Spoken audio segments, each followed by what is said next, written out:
today we are switching gears from the part about music to part about paintings.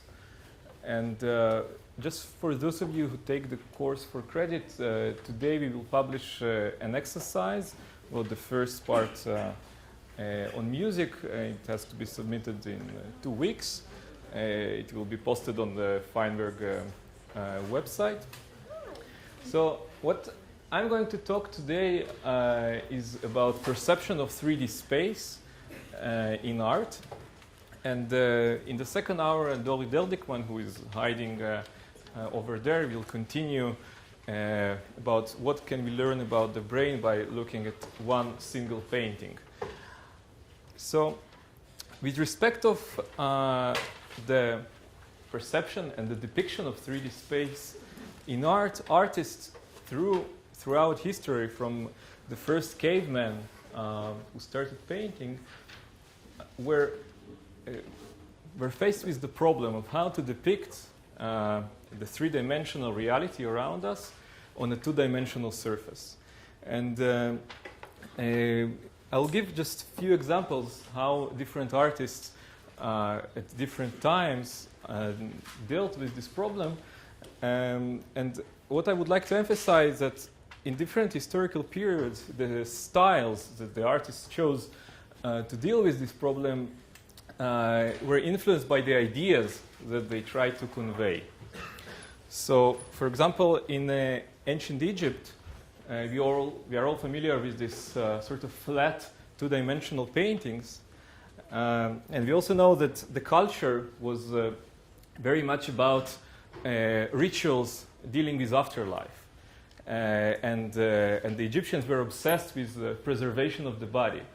And the technique that the ancient Egypt artists utilized was called frontalism, in which the body, the figure was depicted, each body part was depicted from the most characteristic viewpoint. So, for example, it's best to look at the feet from frontal view, from a profile view, as well as at the face.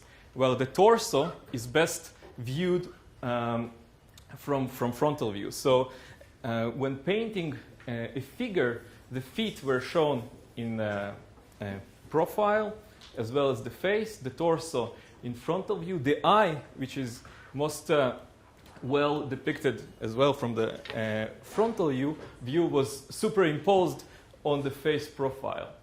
So in a way, they tried to show the body from the most complete way, and you can think about it as a sort of a backup to the mummification process. And this idea of presenting a three-dimensional object simultaneously from different viewpoints was reappeared later, 3,000 years later, in form of cubism.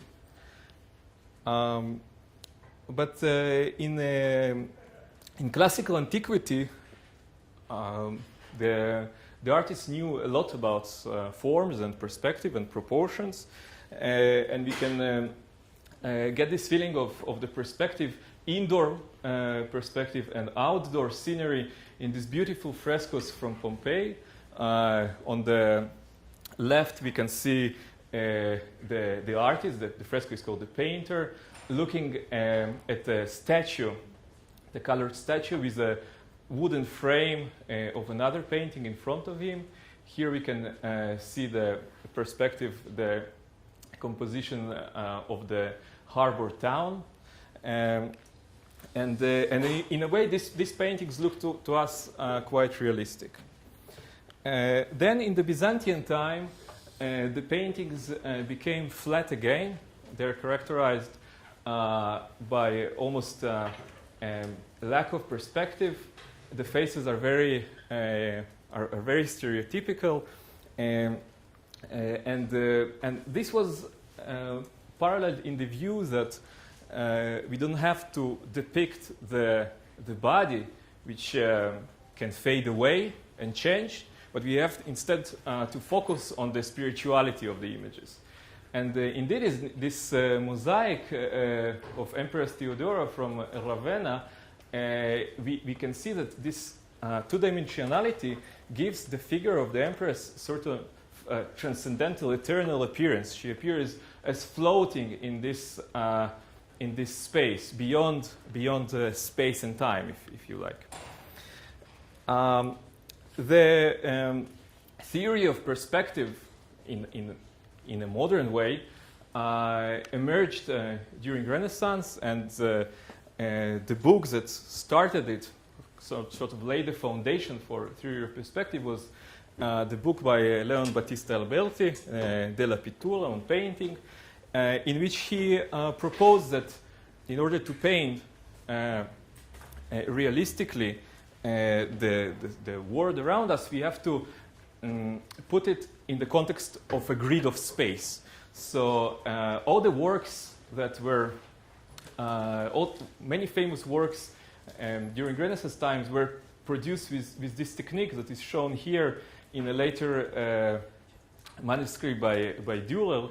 This is the Alberti window. So the artist looks at the model and paints it along a grid, which of course allows to change the relative size and the distances. And the artists in Renaissance and in this case in the 17th century actually achieved such mastery in the art of perspective that in this case, that's the painting ceiling in the Church of San Ignazio in Rome. If you look at the dome from one single point, just beyond below the dome, it appears to us three-dimensional. But in fact, the dome is flat. So this technique is called anamorphosis, which Hagi Knan mentioned in the first lecture with his example of the ambassadors by Holbein. And indeed, in fact, it's a distort perspective. It's distort depiction that gets a three-dimensional forms only from one single point. And from the times of the Renaissance till the invention of photography, the artists painted more and more realistically. And photography made, in a way, this effort fruitless, and modernists started to look for different ways to express themselves beyond just realistic depiction of reality. And Gustav Klimt departed from space. From perspective, he started to paint in a very much two-dimensional way, which gave the figures a sort of an effect that they pop up at the viewer from the two-dimensional background. And that's another example from his Beethoven frieze. And in fact, he was very much influenced by the Byzantine art. And he traveled to Ravenna and he studied Byzantine mosaics, and we can see some parallels between his works and that of the early Byzantine artists. And of course, all those of us who have Facebook are familiar with this three-dimensional street art that emerged nowadays. The brave men over here don't perceive this as three-dimensional paintings. They just perceive some distorted image. It's only the cameraman from this characteristic viewpoint has this illusion that we have a three-dimensional space, and in fact it's painted in a technique similar to anamorphosis as in San Ignazio's church. So what I would talk about today is what principle does the brain use to perceive pictorial space? How we are able to look at these two-dimensional images and see something three-dimensionally, something with perspective. I would discuss if this ability is unique to humans and cultures.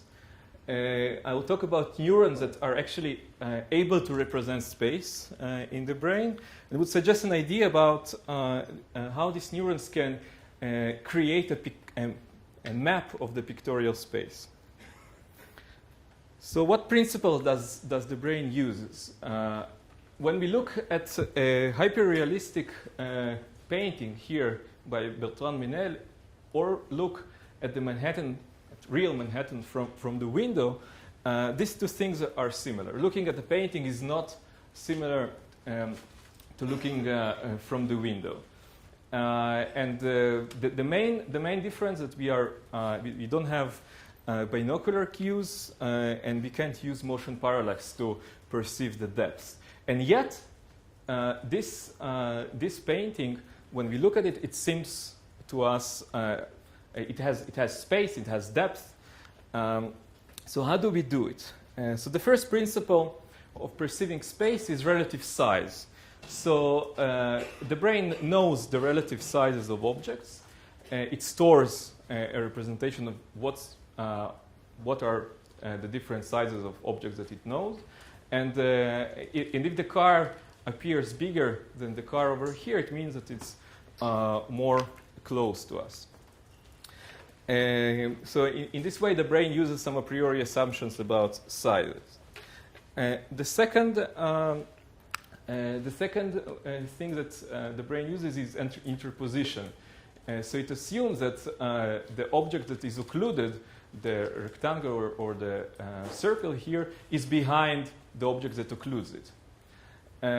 And in a way, the brain makes assumptions about forms of this object. So the brain says, okay, it's not just a blue Pac-Man, but it's a circle. So it completes a circle, and that's something that Dolly will probably talk about in his lecture. So it knows that the circle is behind the square.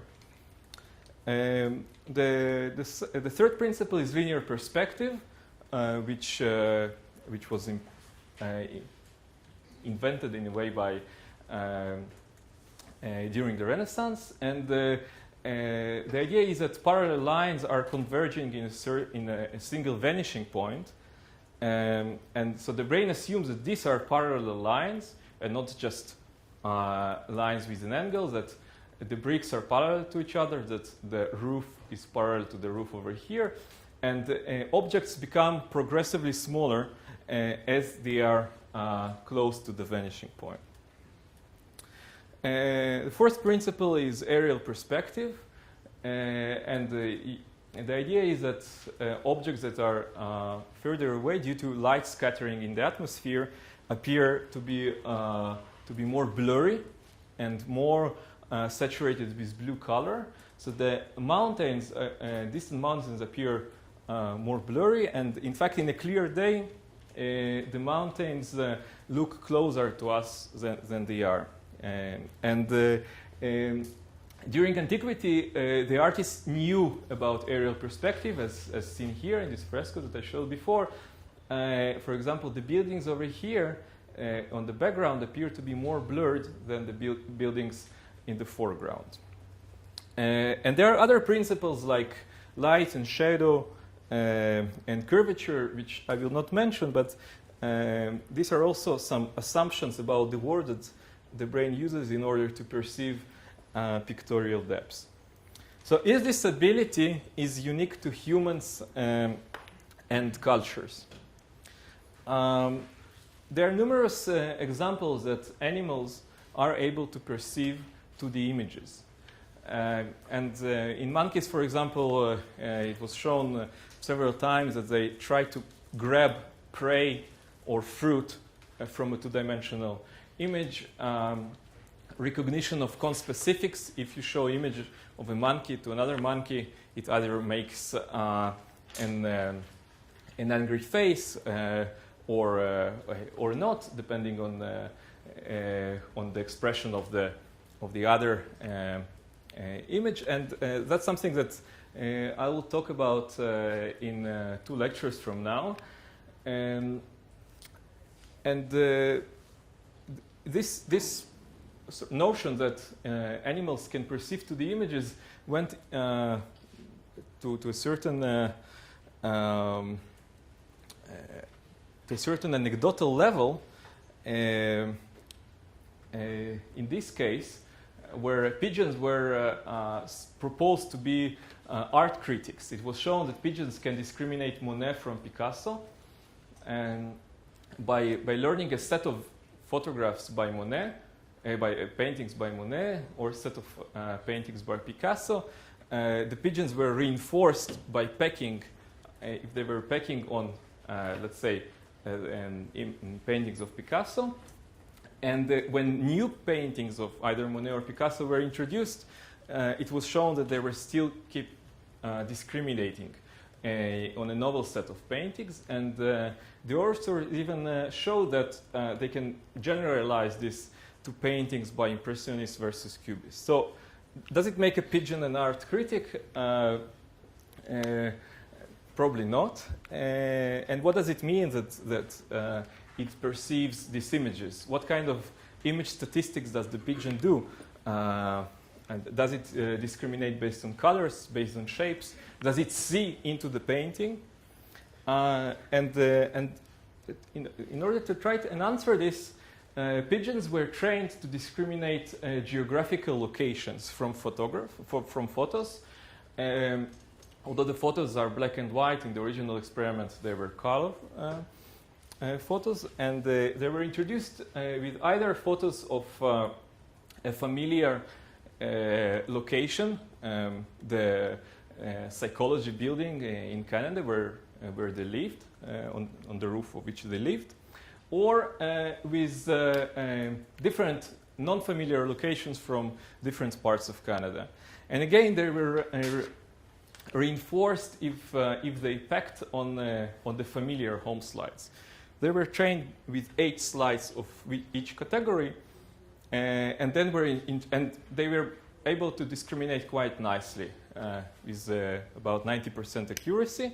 And when they were presented with new slides of either the same familiar location just from different viewpoints, or with unfamiliar locations, they managed to discriminate and pecked in about 60 or 70% of the cases at the familiar photographs of the familiar location. So, does it mean that the pigeons actually see what is depicted here? Do they recognize this this space as real geographical space, or they do something similar to the art critic pigeons from the previous study?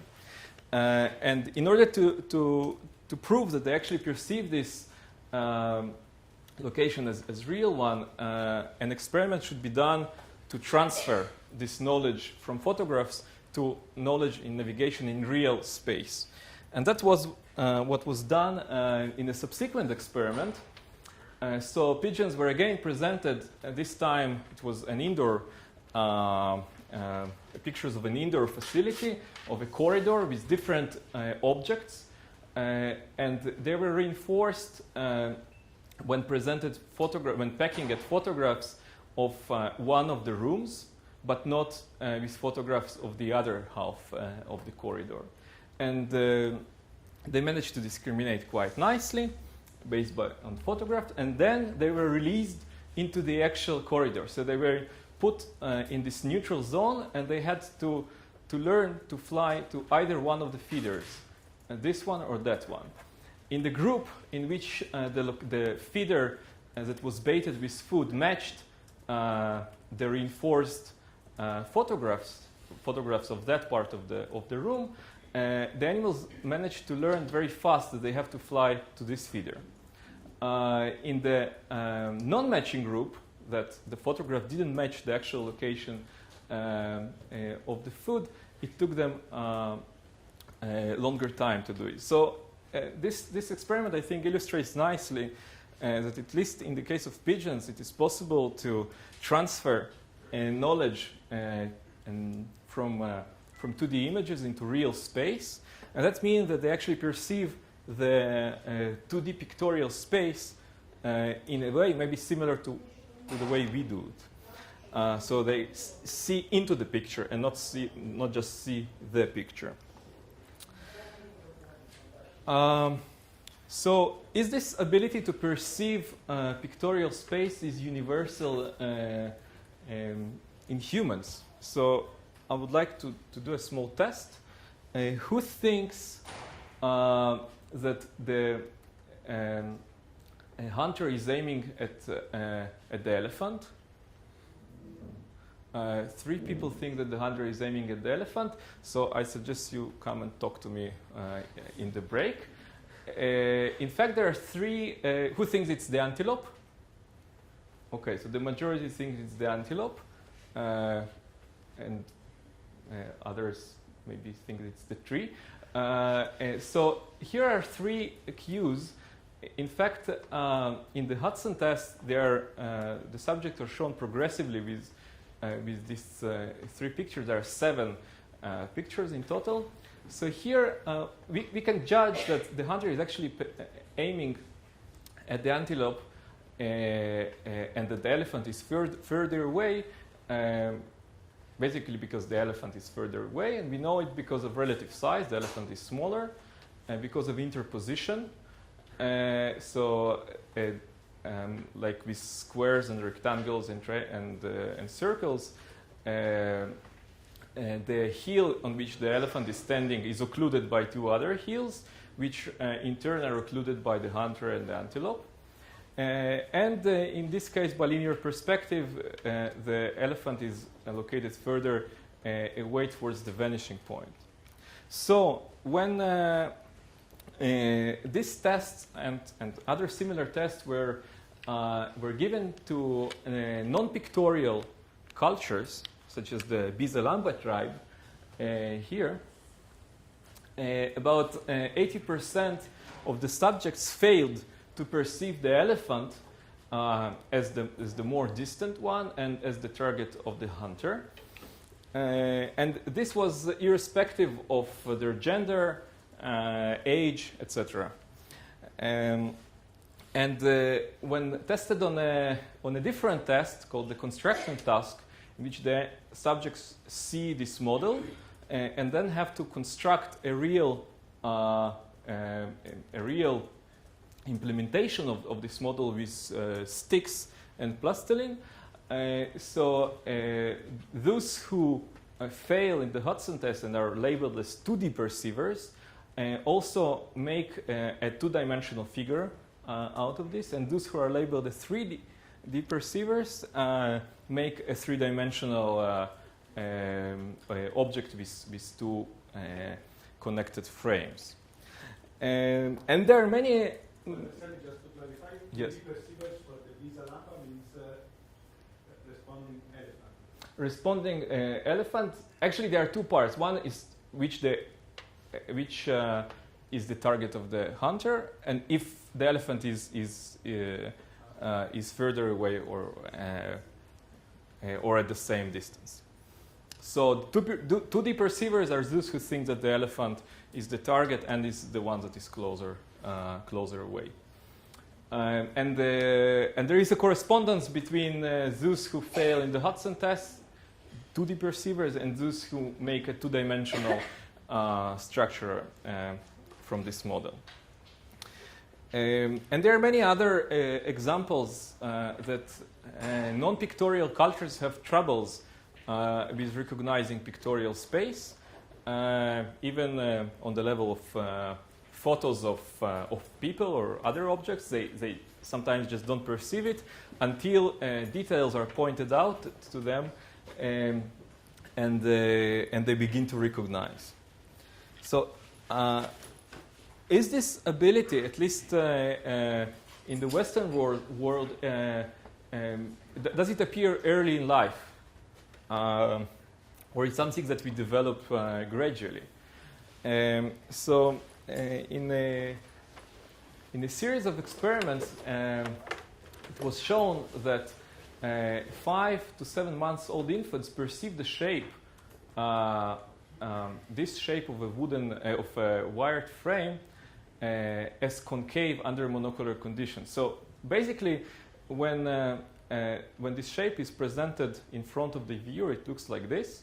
And under binocular conditions, adults think that it's convex, so this vertex is inside.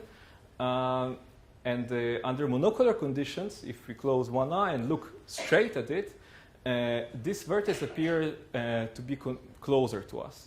And it was shown that babies try to grasp objects that are closer to them. So one can test when putting a patch on the eye or letting the babies view it binocularly, which vertex they are trying to grab. It was shown that either monocular conditions, the babies try to grab this imaginary vertex. So already at this age, they're able to make their brain is able to make assumptions out of infinite three-dimensional objects that can basically result in these 2D projections. They imagine it as a sort of a cube, although a bit distorted one.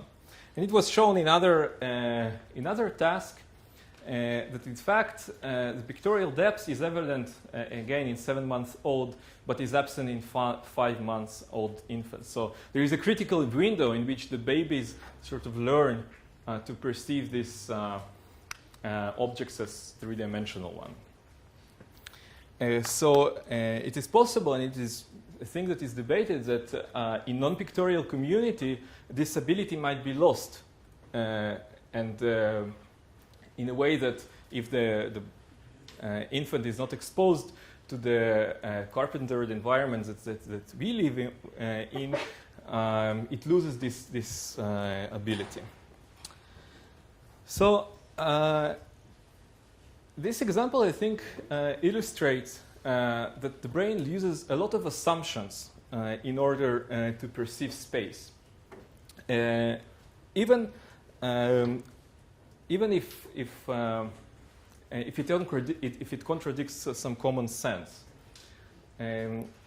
So we can see this giant man, who is, by the way, Ramachandran, and this woman, and at a certain point the man becomes dwarfed, and we know that this is not possible. That people don't change their sizes in such a way, and it's the room. It's called the Ames room after the American ophthalmologist Ames, who created it.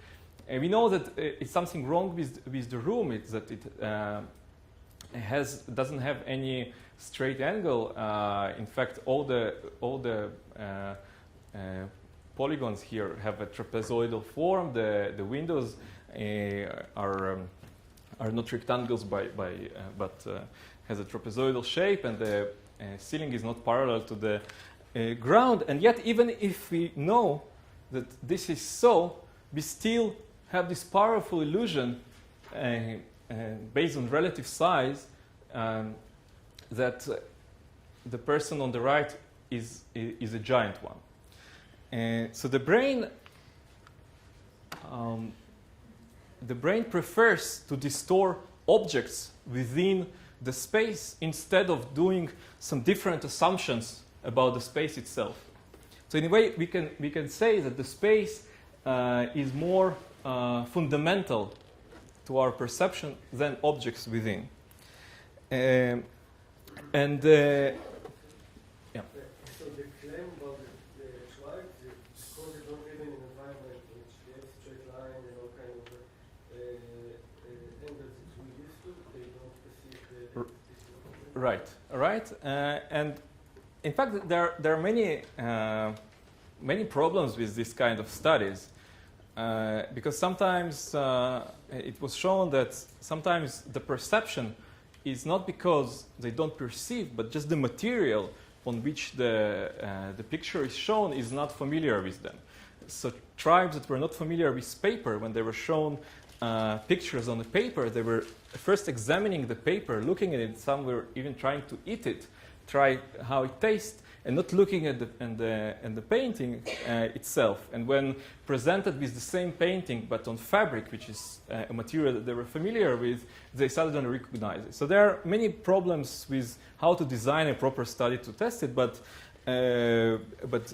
the general conclusion is yes, it's that we have to live in some the environment that we live in poses some constraints about our perception. Yeah. Just a comment. It could be that this tribe that's non-pictorial, they're just because these drawings are very simplified. They're line drawings, and if they don't have any paintings at all, then we just see it as highly unnatural. We easily see the elephants, etc. They actually have to see textures, etc. But the interesting thing is that it's this simplification which makes a difference, or the actual 3D. So if you compare non-pictorial cultures versus cultures that have only 2D pictures, some aborigines in Australia, versus cultures that have 3D drawings, do you see like a triple difference there? Yeah, so this in part was investigated by letting tribes that are not familiar with painting, with non-pictorial tribes, to paint. And unfortunately, I didn't bring these images with me, but you can see attempts to draw a person, a crocodile, and an antelope. And a striking feature that they are making line drawings that allow at least I was able to recognize what was there. And the one striking feature is that they gave a lot of attention to the length of the fingers. So the fingers looked with huge hands. And the crocodiles had huge paws, which you can speculate about the tactile importance in these cultures in a way, referencing to the homunculus representation of our body. But that's definitely an issue, and there is a whole bunch of literature trying to test these things. So the idea is that space is something, is a property of the beholder, or at least interaction between beholder and the viewer and the actual physical world, was proposed by Kant. He writes that space is not something objective and real, nor a substance, nor an accident, nor a relation. Instead, it is subjective and ideal, and originates from the mind's nature in accord with a stable law, as a scheme, as it were, for coordinating everything sensed externally. So what I call the scaffold for representation. So,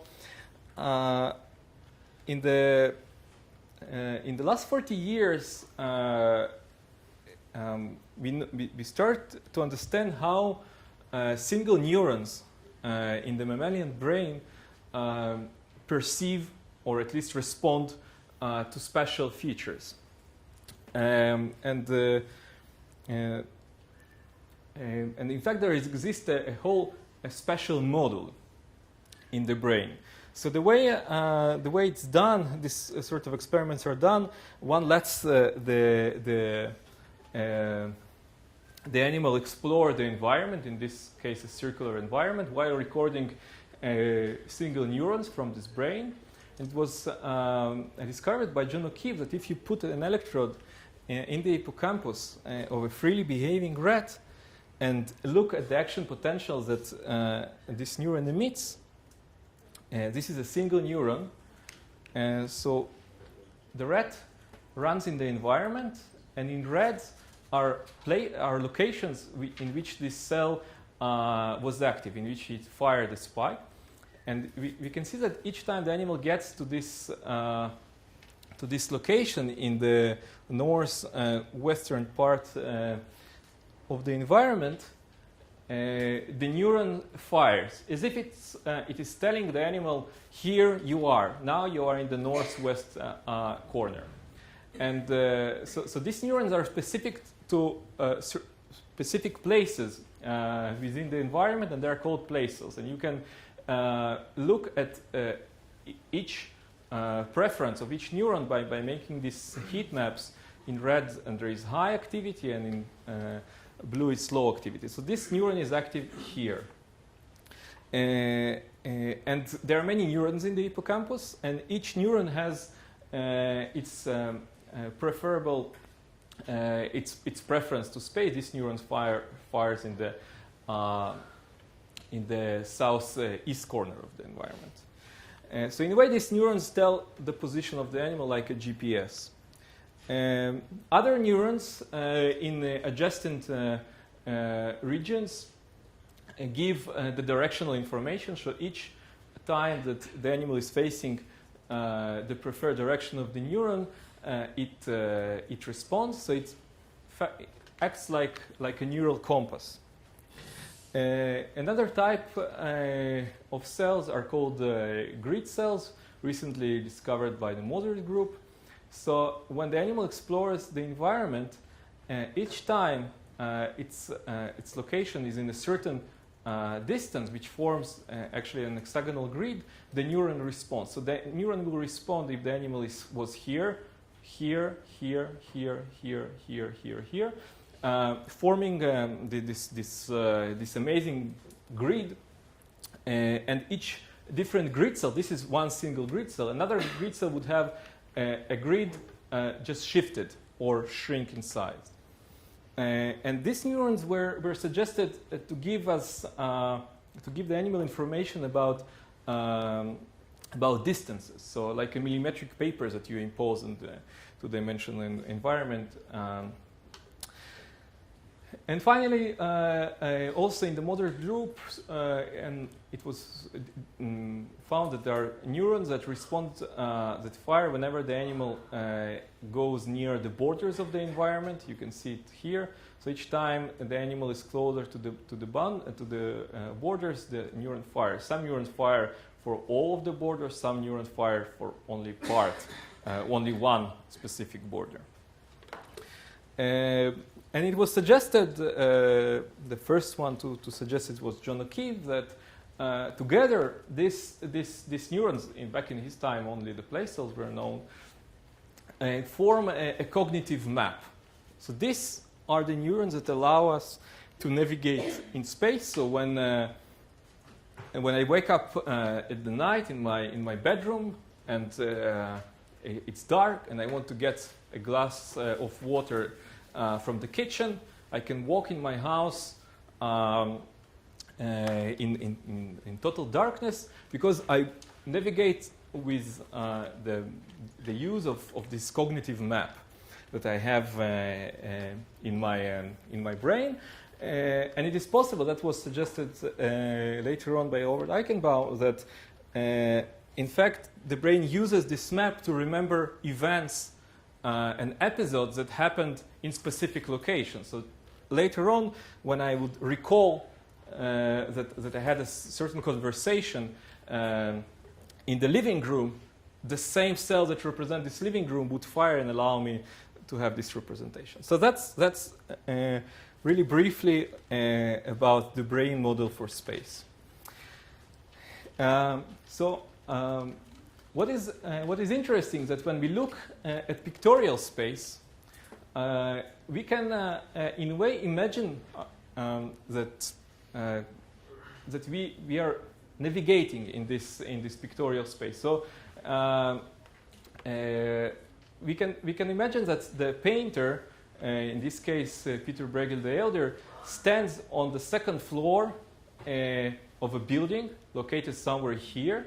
That he looks at this scene from above, and we can see that this scene goes away in this direction, that there is a building here. So for example, if the painter would be asked to go to this building over here, he would have to go back from the balcony, go down, walk into the square, and then go straight. So by looking at this painting, we sort of create a map, a pictorial map of the space. And what I would like to suggest that we use the same neurons that were developed in our brain for navigation in order to perceive the 3D elements of the pictorial space. So in some paintings, on certain aspects of this system are emphasized. For example, in this painting by Pissarro, one can see a very strong directionality component. In other paintings like that by Van Gogh, in these paintings nothing is realistic. The colors are non-realistic. The perspective is absolutely twisted, and yet we are able to perceive it in a quite correct way. And what I think this is very prominent in this painting are the walls, and that's what gives us maybe a claustrophobic feeling. And we can imagine that what allows us to look into the painting and see these walls and imagine ourselves walking inside are in part, for example, the border cells. So what I was telling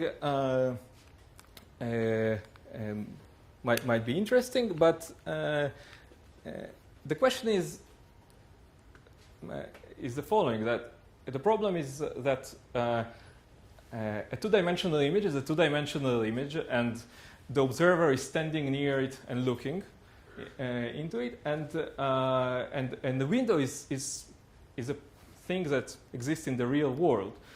So what I was telling you before was found in rodents that were actually had to traverse the space physically in order to perceive it. And what I'm speculating about is actually about paintings that are viewed by the person who is standing still in one position. So how these things can be related? So what is interesting, in fact, is that all that we know about spatial representations in primates are actually coming from experiments in which the subjects had to look at the scenery. In fact, place cells in the conventional sense, as neurons that respond when the animal is standing at a certain location, is going through a certain place, were not found in primates, and partially maybe because these are in a way hard experiments to do. But what was found instead are the spatial view cells. So the animal is standing still or moving and scanning the environment with his eyes. And so this is the room inside. And what you can see on the inner rectangles is the occupancy of all the positions in the environment that the monkey had scanned with his eyes. So in this case, the monkey scanned this part of the wall and this part of the wall. And on the outer rectangulars is the firing of the neuron. So you can see that despite that the monkey had looked at this part of the environment, the neuron fired only when the animal was looking at this specific spot on the wall. And if you look at the whole experiment, this is for one single neuron. The monkey moved in the environment, looked more or less uniformly at different walls around it. But the neuron again was firing only in this specific place on that wall over there. So in a way, these neurons are responding to space perceived through visual system when we are not physically at a certain location, but when we shift our attention to a certain place around us. Yes. So would it be different in a different room? Yes. So all these neurons are very much shaped by the geometry, and the relative location would be determined according to the geometrical position of the room. In case of the place cells, for example, for a different room, even it's exactly the same shape, but the animal knows that it's different, the neuron would fire in a different location. So each environment is styled and encoded separately. So the same neuron would fire in a different place? Right. This study was published very recently. It's 2013, not 2003. Actually, this group claimed that they discovered visual grid cells. So the monkey was sitting in a chair, looking at the computer screen, and it was presented with different photographs of objects, sceneries, etc. Its eye movement was scanned, and the neuron, single neurons from the same region where grid cells are found in rodents in the entorhinal cortex were recorded. So the researchers claimed that they found this periodic firing of the visual space. So each time that the animal was looking here or here or here or here or here in a sort of hexagonal manner, the neuron was firing.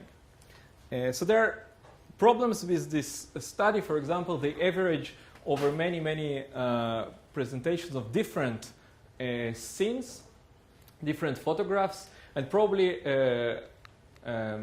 according to what I suggested before, each time we look at the pictorial space, a different map is formed. So maybe this average activity doesn't really give justice to the phenomena that may be underlying it. But yet it's another example that it's probably in primates, which are much more visual than rodents, space is dictated by where we are looking at, and not necessarily where we are now. Yes?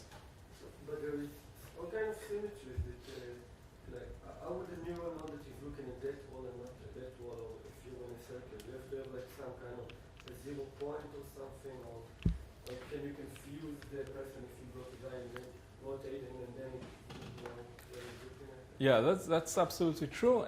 And in fact, the general idea in the field that this system uses external cues in order to anchor itself in the environment. So if the environment is completely symmetrical, it will use self-motion cues. So I know that even if I close my eyes, if I turn around, I will know that I was facing that wall and now I'm facing this wall because I path integrate my trajectory in space.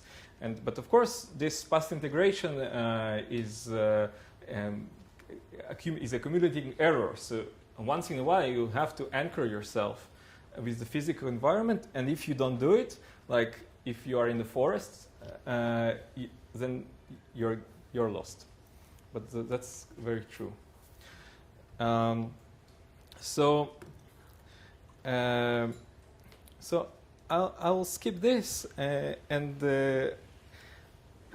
I will conclude with in the last 3 slides that it is possible that when we are talking about pictorial space, the same model that allows us the perception of physical 3D space, which evolved in evolution for obvious reasons, that we use the same model to perceive the pictorial space.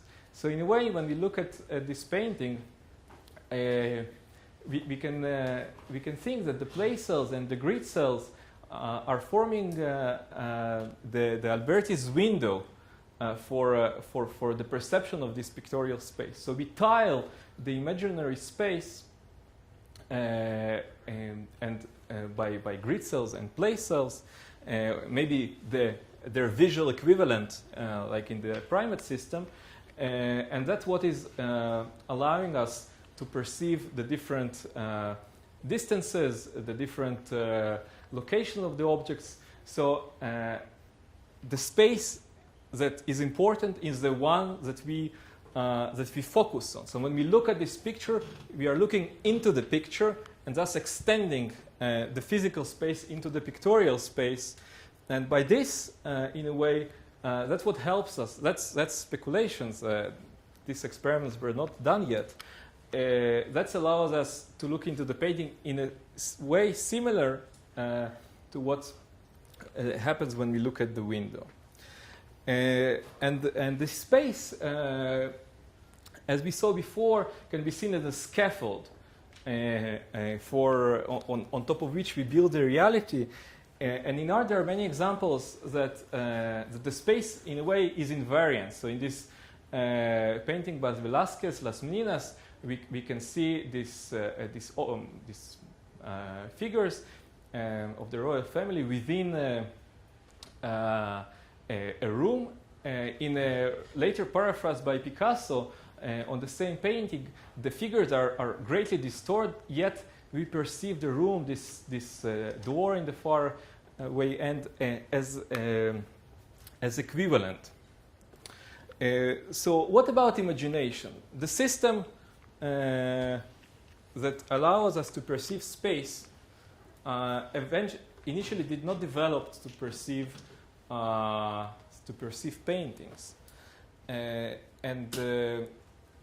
yet artists and the observers are able to construct and perceive them. So when we think about imagination, what I would like to suggest that we are in fact unable to perceive from a first-person viewpoint an imaginary, unprobable space, even if the result is eventually a surrealistic one, like in that painting by Dali. Each element each spatial element is realistic in its way. So this is a characteristic Spanish small town street. That's another possible location, etc. Together, the artist combines them into something surreal. So what happens when we look as observers and at really impossible spaces from a physical point of view? What I suggest that this model for space that didn't evolve to perceive paradoxical space because there is none in a real three-dimensional world fails to do it. So that's, in a way, maybe what gives us this uneasy feeling when we look at some works of Escher.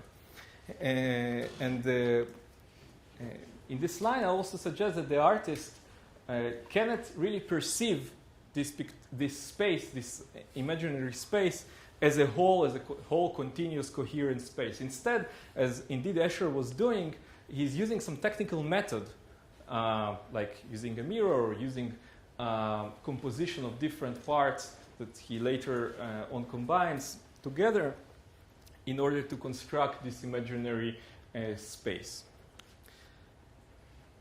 So I would like to conclude. I presented some evidence that humans and some animal species are capable of perceiving pictorial space. There are neurons that form the cognitive map, which evolved in animals and were used for navigation in a self-consistent world. And probably the same neurons, or at least their human equivalent, primate equivalent, like the spatial view cells, etc., allow also the perception of pictorial space, which is created when we focus our attention into the plane of the painting or the photograph.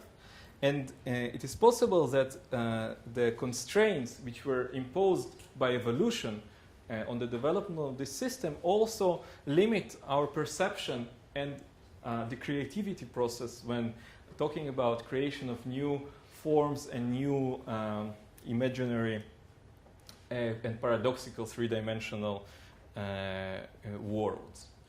And as a teaser for the next part of the lecture, I would like to say that the abstract painters, in a way, killed space in favor of other ideas, and that's something that Dolly will talk about. So, thank you.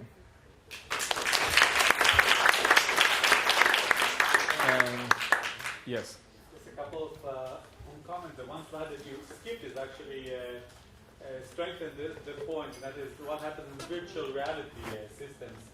So in experiments where rodents and a monkey and people navigated through virtual reality systems like this, you get place cells, you get grid cells, and that is, although these virtual reality systems are on a flat screen, on a hemiscreen, it's still definitely out there, and so it strengthens the connection between the two. Yes, I agree. And in a way, the real evidence for place cell-like cells were found in humans, in epileptic patients, with electrodes implanted in the hippocampus, which were sitting on a chair and navigating in a virtual world. So they were looking at the screen and navigating, and certain neurons tend to fire in a certain location. That's absolutely true, and that's in a way reinforces this idea that the pictorial space might be perceived as or virtual space as an extension of the physical space around us.